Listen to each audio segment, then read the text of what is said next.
All you need is a cup or mug or glass, a tankard, chalice or stein, a canteen, jug or flask, a vessel of any kind. Fill it with your favorite liquid. I like coffee. Join me now for the unparalleled pleasure, the dopamine hit of the day, the thing that makes everything better. It's called the simultaneous sip, and it happens now. Go. Yeah, that's good. That's the hit. Nothing beats it. Now that we're properly caffeinated and the brain is firing on all cylinders, let's take a look at what the media is serving up today. Headlines come and go, but the patterns underneath tell the real story. We're seeing leadership, leverage, decline, authoritarian consolidation, war fatigue, and one piece of genuinely good news at the end. As usual, the framing matters more than the facts in many cases. Let's zip through them one by one. Start with the CNN headline. Trump's 50% tariff on Canada is a warning to the rest of the world. The way they phrased it tells you everything. It's not presented as Trump protects American workers and forces better trade terms. It's warning, which carries this subtle implication of recklessness or bullying. But let's think about it like adults who understand how the world actually works. Trump has always treated tariffs as a negotiation tool, not an end in themselves. Canada has enjoyed a sweet deal for decades. Protected dairy markets, lumber advantages, energy exports that benefit them more than balanced trade would suggest, and a border situation that has allowed problems to flow south. When you combine that with fentanyl precursors, migration pressures, and general free riding on U.S. defense and market access, you get a relationship that needed recalibration. A 50% tariff isn't random cruelty, it's maximum leverage. It makes the pain immediate and visible on the Canadian side, so their politicians have incentive to sit down and cut a better deal for both sides. The warning to the rest of the world part is the most interesting. Other countries, China, the EU, Mexico, whoever, is watching. Weak leadership invites testing.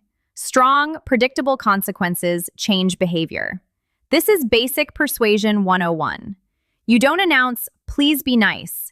You demonstrate that crossing certain lines costs real money and real jobs. First-term Trump tariffs already showed results in bringing some manufacturing attention back and forcing renegotiations. The media spent years calling it a trade war disaster while ignoring the leverage it created. Same script now. The real story isn't the tariff itself. It's that America is once again willing to use its economic size as a feature, not a bug. Canada will negotiate. Other nations will think twice before assuming the U.S. is an endless ATM or open border, and domestic industries get breathing room. That's not warning in the scary sense. That's restoring balance. Next headline from the Washington Post. New USK Prime Minister promises a fresh start with failed policies. Andy Burnham is the latest in a long line, 7th since the Brexit referendum. The opinion piece basically says the speech was full of platitudes and the economic agenda won't fix Britain's stagnation. That tracks. Britain has been in a slow-motion decline for years. Energy policy that prioritizes virtue over affordability, immigration levels that strain housing, NHS, and social cohesion, high taxes and regulation that discourage growth, and a political class that keeps rotating faces while the underlying incentives stay the same. A fresh start sounds nice in a speech.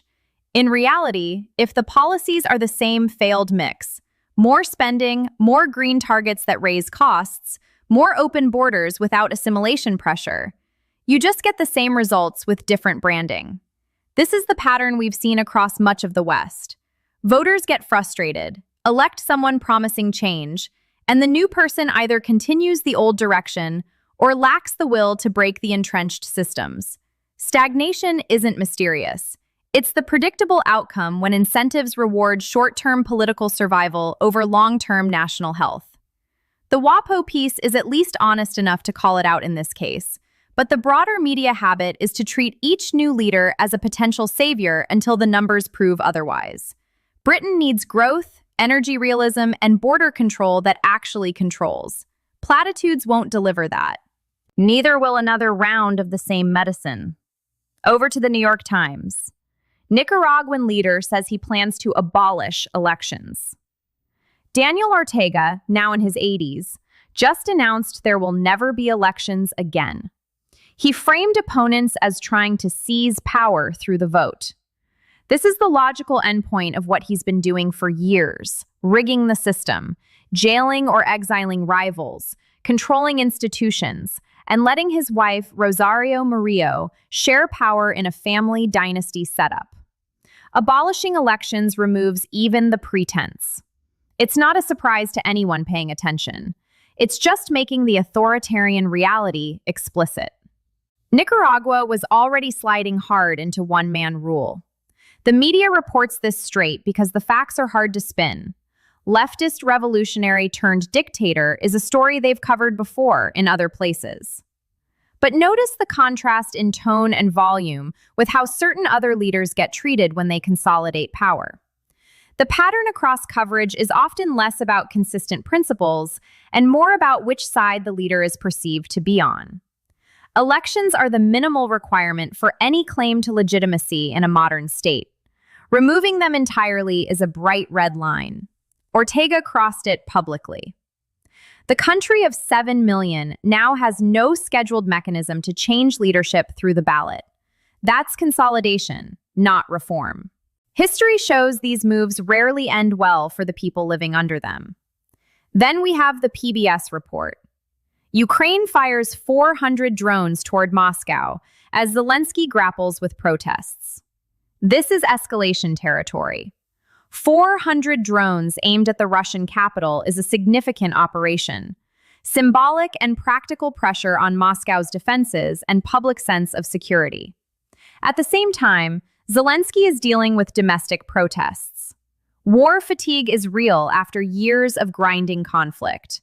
Issues around conscription, corruption allegations, economic pain, and the lack of a clear path to decisive victory create internal tension. The war has become a war of attrition, where both sides adapt, resupply, and inflict costs. Big drone strikes make headlines and show Ukraine can still hit deep, but they don't necessarily change the overall trajectory on the ground or force negotiations.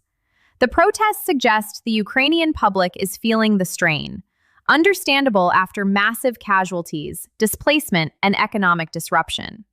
Media narratives often emphasize the need for more aid and frame any Ukrainian success as proof the strategy is working, while downplaying the human and financial costs or the reality that Russia has shown staying power.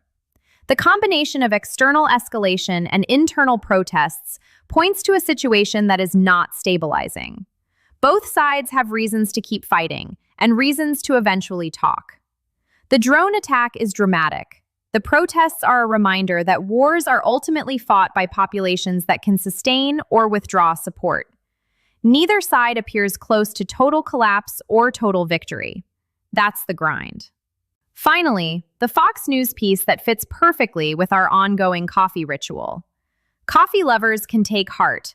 Up to 5 cups a day appears safe for most adults, experts say. This is the kind of headline that makes the simultaneous sip even better. For years, we heard varying levels of alarm about caffeine, heart risks, dehydration myths, and all the rest.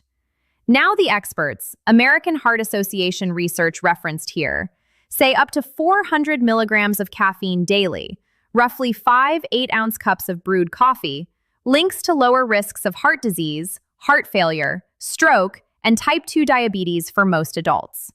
The benefits seem strongest with filtered or instant coffee without loads of sugar or cream, thanks to antioxidants and anti-inflammatory compounds that go beyond the caffeine itself. Energy drinks get called out for different risks like blood pressure spikes, which makes sense given the formulation differences. Individual variation exists, genetics, existing conditions, so personal doctor advice still applies. But the broad takeaway is reassuring and aligns with what millions of daily drinkers have experienced. Moderate coffee is fine and often beneficial. It improves alertness, mood, and apparently long-term cardiovascular markers. While the world spins with tariffs, political musical chairs, dictators ending votes, and drone wars, at least one daily habit that millions enjoy gets scientific backing instead of another scare story. That's worth celebrating with another sip. Putting it all together while the coffee stays warm, we have one story of economic leverage being used deliberately and publicly. Another of political continuity dressed up as renewal in a country that's been rotating leaders without fixing fundamentals. A clear authoritarian power grab, removing even fake elections. An ongoing war with dramatic strikes and visible domestic strain. And a small but welcome confirmation that something simple and pleasurable is actually good for you in reasonable amounts. The through line is realism versus narrative. Tariffs work when you have the economic weight and the will to use it. Repeated fresh starts with the same policies produce the same stagnation. Abolishing elections is what it looks like when power stops pretending. Wars grind on with costs that eventually show up in protests and exhaustion. And coffee, it turns out, is still one of the better daily decisions most people make. The media will keep framing things according to institutional habits. Some headlines emphasize threat or failure, others downplay uncomfortable realities. Your job as the consumer of news is to look past the adjectives and the selective emphasis to the underlying incentives and outcomes. Strong negotiation tools, policy continuity that fails to deliver growth, consolidation of power, attrition and conflict, and evidence-based reassurance on everyday habits. All of it is happening at once. Another sip. The day is still young, the news cycle will keep turning, and the coffee remains reliably excellent. If the world feels a bit chaotic, at least we have one thing that science and experience both endorse in moderation. Keep the vessel full. The simultaneous sip continues as needed. Yeah, that's still good.